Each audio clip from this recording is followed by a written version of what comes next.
मैं बलजिंदर कौर नागरिक एकेडमी में आपका स्वागत करती हूँ। आज हम कक्षा 10 का हिंदी पाठ्यक्रम 002 जो उसका कोड है उसे लेकर के 2021 और 22 का यानी 21 और 22 का जो पाठ्यक्रम है उसे लेकर के उपस्थित हुए हैं, क्योंकि छात्रों को बहुत सारी परेशानियाँ पाठ्यक्रम से संबंधित भी हैं। तो इसलिए पाठ्यक्रम प्रथम सत्र किस प्रकार से आपके परीक्षा में सम्मिलित किए गए हैं, उसके परीक्षा का विभाजन जो है विषय वस्तु और कुल भार तथा उपभार किस प्रकार से निर्धारित किया गया है बोर्ड की तरफ से, इसे हम आपके सामने आज प्रस्तुत करेंगे। परीक्षा भार विभाजन जैसा कि आपके स्क्रीन पर उपलब्ध है, आप देख सकते हैं कि विषय वस्तु क्या है। पहला ही प्रश्न जो है वो हमारा 5-5 नंबर के 2 प्रश्न आने हैं। कुल भार जिसमें इसीलिए 10 नंबर लिखा हुआ है, यानी 5-5 नंबर के। अपठित गद्यांश व काव्यांश पर चिंतन क्षमता एवं अभिव्यक्ति कौशल पर आधारित बहुविकल्पी प्रश्न होंगे। बहुविकल्पी में आपको एक प्रश्न लिखा गया होता है और उसके 3 या 4 विकल्प दिए गए होते हैं, जिसमें से एक विकल्प आपका सही होता है, उस विकल्प को आप चुनते हैं, उसे बहुविकल्पी कहते हैं। तो एक अपठित गद्यांश होगा जिसकी कुल शब्दावली जो है वो 150 से 200 शब्दों की होगी। तो इसीलिए वो 1-1 नंबर का है, 5 नंबर सामने दिखाई दे रहे हैं। नंबर 2 है अपठित में, जिसे आप अनसीन पैसेज कहते हैं, काव्यांश में यानी कविता से संबंधित 150 से 200 शब्दों तक शब्दावली देखिए दोनों में बराबर दी गई है और 1-1 नंबर के ही प्रश्न दिए गए हैं, विकल्प सहित रहेंगे। आप अपठित को पढ़ते हैं और उसके भाव को समझते हैं। उसमें से कई तरह के प्रश्न पूछ लिए जाते हैं, जैसे कविता से संबंधित, जैसे काव्यांश पर उसमें भाषा से भी संबंधित हो सकता है, उसमें अलंकार से भी संबंधित पूछ लिए जा सकते हैं, और भी कई तरह के प्रश्न होते हैं। और इसी तरह से गद्यांश वाले में भी आपको जैसे तद्भव तत्सम पूछ लिया गया, उपसर्ग हो गया, प्रत्यय हो गए, कोई मुहावरा पूछ लिया गया या कोई भाववाचक शब्द दे दिया गया, उसी गद्य खंड में से ही दिया जाएगा, लेकिन आपको उसका ज्ञान होना चाहिए। तो आपको इस प्रकार से काव्यांश पर आधारित जैसे अलंकार से संबंधित जो प्रश्न है आपने 9th क्लास में भी पढ़े हैं और हमने भी आपके उपलब्ध कराए हुए हैं, आप वीडियो देख सकते हैं। व्याकरण के लिए निर्धारित विषयों पर विषय वस्तु का बोध, भाषिक बिंदु संरचना आदि पर बहुविकल्पी प्रश्न है। यानी आपकी स्क्रीन पर ये दिखाई दे रहा है कि वो 16 नंबर दिए जा रहे हैं। तो 16 नंबर के हैं तो 4-4 नंबर के हैं, कहीं पर भी 2-3 नंबर वाला कोई प्रश्न नहीं है ऐसा। तो रचना के आधार पर भेद के वीडियो मेरे आपको प्राप्त हो जाएंगे, आप देख सकते हैं। और ये 4 अंकों का है, यानी कि आपको रचना के आधार पर भेद दिया गया होगा, उसमें से चुन करके आपको विकल्प लिखना है।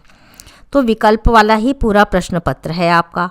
वाच्य भी का भी वीडियो आपको मेरे उस पर नागरिक एकेडमी पर उपलब्ध हो जाएगा। पद परिचय का भी उपलब्ध हो गया है और उसे आप देख सकते हैं। और ये 4-4 अंकों के ही नंबर के हैं। रस भी आपका 4 नंबर का है और 4 प्रश्न होंगे करने हैं आपको। हर एक में 1-1 प्रश्न अतिरिक्त दिया गया होगा, जो आप करेंगे वो 20 नंबर का आपका उसके ऊपर दिखाई देगा, लेकिन करने आपको 4-4 ही हैं, इसीलिए 4-4 16 नंबर होते हैं। इसी तरह से आपके फिर पाठ्य पुस्तक क्षितिज से संबंधित प्रश्न कैसे आएंगे। तो पहले गद्य के पाठ से आने हैं। तो क्षितिज से निर्धारित पाठों में से गद्यांश के आधार पर विषय वस्तु का ज्ञान, बोध, आपकी अभिव्यक्ति कैसी है, उस पाठ से संबंधित चीज़ें कैसी हैं, उस पर बहुविकल्पी प्रश्न होंगे। पूरे साल आपने बहुविकल्पी प्रश्न MCQ जैसे प्रश्नों का अभ्यास किया है, तो MCQ प्रश्न ही आपके पूछे जाने हैं। ये 1-1 नंबर का होगा, 5 प्रश्न दिए गए होंगे, पैराग्राफ दिया गया होगा, उससे संबंधित प्रश्न होंगे और उनका आपको चयन करना है कि कौन सा उत्तर सही है। फिर आपका जो है क्षितिज से ही संबंधित 2 प्रश्न आपको पूछे जाएंगे, जैसा कि दिखाई दे रहा है कि 2 नंबर और का दिया गया है, 1 नंबर का एक प्रश्न होगा, वो भी बहुविकल्पी होगा। तो यानी आपके उसमें अगर गद्य के 2 पार्ट हैं तो दोनों पार्ट से कोई ना कोई प्रश्न पूछा जा सकता है, और इस तरह से आपके 2 नंबर के ये प्रश्न होंगे। फिर आपके काव्य खंड में कविता से संबंधित आपका बहुविकल्पी प्रश्न होगा, जिसमें कि आपको 1-1 नंबर के 5 प्रश्न पूछे जाएंगे। उसमें भी आपको भाषा से संबंधित काव्यगत विशेषताएं भी पूछ सकते हैं, पाठ से संबंधित जो उसमें चीज़ें हैं उनसे पैराग्राफ जो दिया गया होगा उसको कविता को पढ़ करके ही हुई आपके उत्तर जो निकलते हैं उससे आप लिखते हैं। तो अलंकार आपका उसमें दिया गया है, वीडियो है जिसको कि आप देख सकते हैं। क्षितिज से निर्धारित कविता के आधार पर भी 2 ही प्रश्न आपसे पूछे जाने हैं, और वो 1-1 नंबर के हैं और बहुविकल्पी हैं। यहाँ पर भी आपके जितने पाठ आपके कोर्स में हैं उसी के अनुसार ही आपको इसमें से ही तैयारी आपको करनी है। आपके इंटरनल असेसमेंट यानी कि जो आंतरिक मूल्यांकन आपके विद्यालय में किया जाता है वो मूल्यांकन भी 10 नंबर का है, जिसमें 2.5 यानी 2.5 का 2.5 नंबर का एक आपका इस तरह से रखा गया है। तो सामयिक आंकलन में आपका जैसे कोई विषय दे दिया गया और आपको उस पर बोल करके बताना है, अपने विचार व्यक्त करने हैं, तो इससे संबंधित और बहुविधि आंकलन किया जा सकता है 2.5 नंबर में। अनेकों प्रकार से बच्चे को, छात्र को आंका जा सकता है, उसका आंकलन किया जा सकता है कि वो क्या जानता है, उसका ज्ञान कितना है। कोई भी विषय पर बातचीत की जा सकती है, पूछा जा सकता है, तो इस प्रकार से आंकलन होता है। पोर्टफोलियो में भी आप अपनी फाइलें इत्यादि बनाते हैं, विषय से संबंधित लिखते हैं, उससे संबंधित। श्रवण और वाचन आप कैसे करते, कैसे बोलते हैं, कैसे पढ़ते हैं, उस पर भी विचार किए जा सकते हैं। तो कुल भार आपका देखिए आप 50 नंबर का दिखाई दे रहा है, 40 नंबर का आपका रिटन यानी लिखित है, और 10 नंबर आपके विद्यालय में आंतरिक मूल्यांकन पर दिए जाएंगे। तो इस प्रकार से आपका जो प्रथम सत्र में जो पाठ्यक्रम है वो कैसे है। गद्य खंड में 2 पाठ आपके नेताजी का चश्मा और बाल गोविंद भगत है, और काव्य खंड में सूरदास के पदवाला और तुलसीदास राम लक्ष्मण परशुराम संवाद है। आपको मैंने जो है नेताजी का चश्मा अगले वीडियो में आपको प्राप्त हो जाएगा, बाल गोविंद भगत पाठ का सार और उससे संबंधित MCQ प्रश्न उपलब्ध होंगे, आप उसको देख सकते हैं। सूरदास के पद इत्यादि पर भी MCQ प्रश्नों का जो है और सार इत्यादि दिया गया है। तो निश्चित रूप से आप जो है उसे तैयार कर सकते हैं और परीक्षा में लाभ उठा सकते हैं।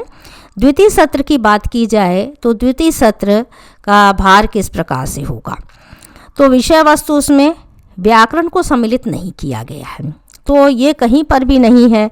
तो पाठ्य पुस्तक क्षितिज से संबंधित और पूरक पुस्तिका से संबंधित जो चीज़ें हैं उनको जो पूछा जाना है वो किस प्रकार से है। आपका कोड भी 002 है बोर्ड के एग्ज़ाम में, और हिंदी ए आपका है विषय, तो हिंदी ए में आपके कृतिका और क्षितिज 2 पुस्तकें हैं भाग 2 वाली। गद्य खंड में क्षितिज से निर्धारित पाठों के आधार पर विषय वस्तु का ज्ञान, बोध, अभिव्यक्ति आदि पर 4 प्रश्न पूछे जाएंगे, यानी कि 2 चौक 8 नंबर के।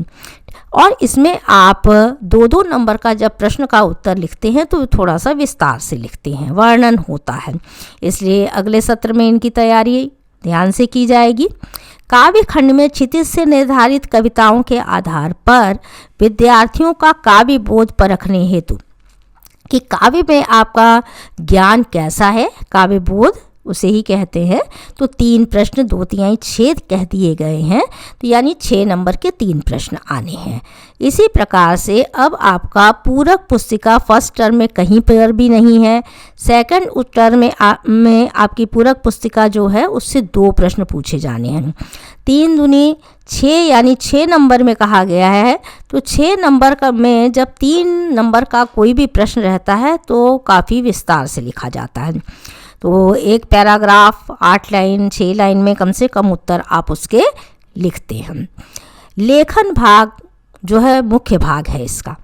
लेखन भाग में आपकी पूरी क्षमता को आंक लिया जाता है कि छात्र किस प्रकार से उत्तर देते हैं, लिखने की उनकी तर्क शैली कैसी है, लिखने की क्षमता कैसी है, आप कितनी जल्दी लिख पाते हैं, व्यवहारिक ज्ञान आपको कितना है, नए नए विषयों का ज्ञान आप किस प्रकार से प्राप्त करते हैं। तो अनुच्छेद लेखन है, निबंध की तरह ही आप लिखते हैं उसे, और 150 शब्दों के लगभग होना चाहिए। और 5 नंबर का है 1, जिसमें कि आपको 3 लगभग दिए जाते हैं और 3 में से आपको 1 का चुनाव करना होता है। तो आप एक विषय चुनते हैं उसमें से और उस पर आप लिखते हैं। अभिव्यक्ति की क्षमता पर केंद्रित औपचारिक अनौपचारिक विषयों में से किसी एक विषय पर आप 120 शब्दों में पत्र लिखते हैं। तो पत्र लेखन है, एक पत्र लिखना होता है, ज़्यादातर 2 पत्र दिए गए होते हैं। एक औपचारिक अनौपचारिक में आपको आना चाहिए कि फॉर्मल इनफॉर्मल किस तरह से लिखने हैं और उनका आपको अभ्यास करना चाहिए। विषय से संबंधित 2 विज्ञापन होंगे। अब ये विज्ञापन 2 विज्ञापन अगर आपको बनाने के लिए दिए जा रहे हैं तो अलग अलग विषय भी पूछे जाएंगे, अलग अलग विषय पूछे जाएंगे और 50 शब्दों का एक विज्ञापन आपको तैयार करना है, ऐड तैयार करनी है, जिसमें कि 2.5 कहा गया है, यानी 2 करने हैं, विकल्प सहित हैं, उसमें भी विकल्प दिए गए होंगे, जो आप चुनना चाहें उसका चुनाव करके आप बना सकते हैं, लिख सकते हैं। संदेश लेखन, संदेश लेखन पत्र और संदेश में थोड़ा सा अंतर होता है जिसको कि आप आगे फिर पढ़ेंगे।